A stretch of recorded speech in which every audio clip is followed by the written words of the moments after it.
ഗംഗാധിപനാകും രാവണന്റെ അന്തപുരയെത്തി മാരുതിയും ഗംഗാധിപനാകും രാവണന്റെ അന്തപുരയെത്തി മാരുതിയും കൊട്ടാര കെട്ടും പടി കെട്ടും തക്കത്തിൽ ചാടി അകലെ അശോകവനിയിൽ ആദിപൂണ്ട സീതയെ കണ്ടു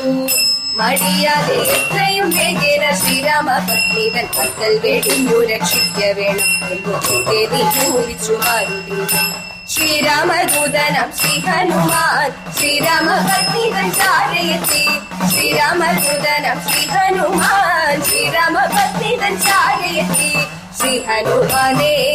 സീത തന്റെ മുന്നിലായി കാണേ കുളിർതെന്നൽ വർഗം കഴുകി ചിരി തൂക്കി മാരുതപുത്രൻ ഉപ്പുകയ ശ്രീരാമ പത്നിയെ ആശ്വസിപ്പിച്ചുടൻ മലയാള വാക്യവും മന്ത്രം ചൂടമണിയഴിച്ചു